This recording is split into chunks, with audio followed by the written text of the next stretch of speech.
Hello and welcome to today's video. I am going to be checking out the gosh dang Roman Empire. How much do I think about the Roman Empire? Literally all the time. Suffice to say, my favorite part of the Roman Empire is the murder of Julius Caesar. Making authentic Tyrian purple dye starts with extracting a murex snail gland. Russin is one of a handful of producers in the world bringing this ancient dye back to life. To make the extract, Russin first macerates the fresh glands in cold water and lets them ferment. Once the glands release their colorant, Russin gently washes and filters the mixture to separate the dye from the flesh. This is the first of 6 separate rounds of purification necessary. Now Russin can dry the pigment mixture. He applies it to a sheet of glass and lets it dry under the sun. Once the pure colorant mixture is dried, he scrapes it off the glass with a razor, making sure to get every last bit.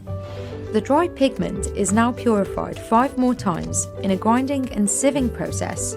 The nearly 100 pounds of murex snails are finally transformed into 1 gram of pure Tyrian purple extract. And that's what you spend all your dollary dooskies that you're skimming off the population's dumb fucking minds for. Some purple, baby. Probably the most sought after color in the world ever. Purple. Purple. Go get your girlfriend some flowers that are purple. Alright. When my girlfriend asks me if I think about the Roman Empire every day. After all this time. Always.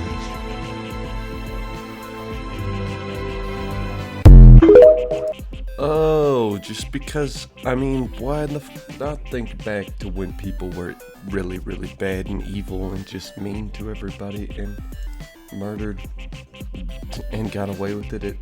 Like, what are you gonna do, call the cops?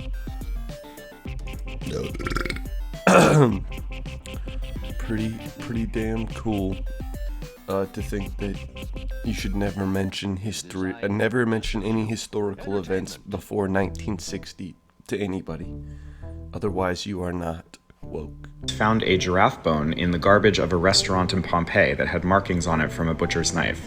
But this is the only giraffe bone that's ever been found in Italy. What makes this even more mysterious is that the restaurants in the area where the bone was found in Pompeii catered to the lower and middle classes of the city, so not the kind of place where you would expect to find the rarest and most exclusive food. Julius Caesar is said to have been the first to bring a giraffe to Rome in the 1st century BC. It was exhibited as a curiosity as part of his triumph or military victory parade celebrating his victories in This does not look like a giraffe, even in the slightest. Egypt. Cleopatra was the guest of honor, and she may have actually presented the giraffe as a special gift. But every time giraffes appear in Roman literature, it's in contexts like this, as being curiosities brought from a faraway land. They were sometimes exhibited before the public in arenas, but this doesn't necessarily mean that they were forced to fight, as some other animals were. Thank God they didn't make the giraffes fight, those poor giraffes. See how much interesting stuff there is to know about Rome? They found a giraffe bone somewhere. Who fucking cares, man? Those people were covered in ash.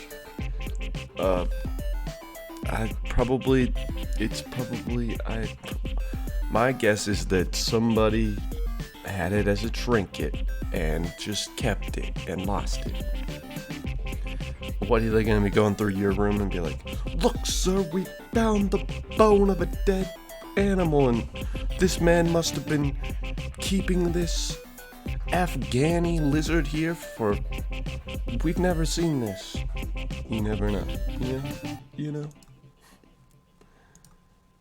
Actual, honest-to-God, not replica pocket sundial that they found in Pompeii. It's shaped like a ham, like it's hanging up by its little piggy leg. You can see its piggy tail down there at the bottom. The whole thing is a side of pork. It is a pork clock, and the University of Wesleyan made a working replica. This.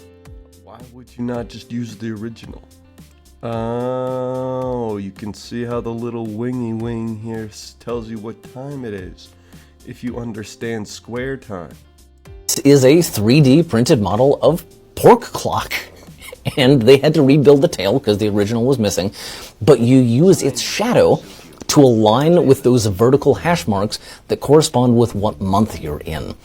Once you've got that dialed in, you then read from the top down and you count those horizontal lines, and that tells you how far away from either sunset or sunrise you are.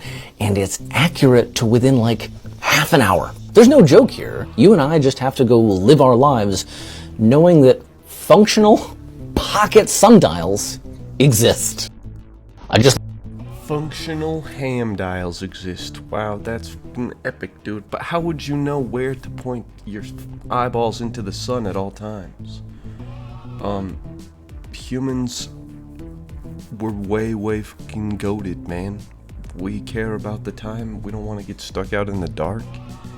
Sometimes we just don't give ourselves enough credit and we just sit on the couch and do nothing. Think about that next time you don't know what time it is. I can tell this will be interesting. Anyways, this is the last video of the Roman Empire series. Subscribe for more Roman memes from iFunny. They're the best. What is this thing and why was it found all over ancient Rome? It's called a Roman dodecahedron. Does this gal's girlfriend ask her why she's obsessed with the Roman Empire? And they were made mostly of copper between the 2nd and 4th centuries CE, and we don't exactly know what it was for, but we have a lot of ideas. One of the ideas is that it was used for cartography, so like measuring things somehow, but there's no real markings on it that would suggest that, like you would expect like 1, 2, that kind of thing if it was used to measure. They've also been found with coin hoards, which could suggest its value or some sort of use with coins. Others say it could have been a children's toy or simply decorative. One of the more creative ideas is that it was used to knit gloves, and people have done so in recent years. However, there are some people who strongly oppose this hypothesis, so we don't know really. That's fucking epic. Look at how that one's tiny though. They're like, it was for massive gloves, the biggest. Wow, she's really interested in this. You can tell by how fucking cracked she is. I also really like Roman stuff that we didn't know what happened to. Time to go. Okay, thank you so much for watching. Como estás? Muy bien, you too. Have a great rest of your day. Subscribe. Yo, all you trekkies and TV addicts, don't mean to diss, don't mean to bring static. All you Klingons in your grandma's house, grab your backstreet friend and get loud, blowing doors off hinges, grab you with the pinches. And no, I didn't retire, I'll snatch you up with the needle nose pliers. Like me, you la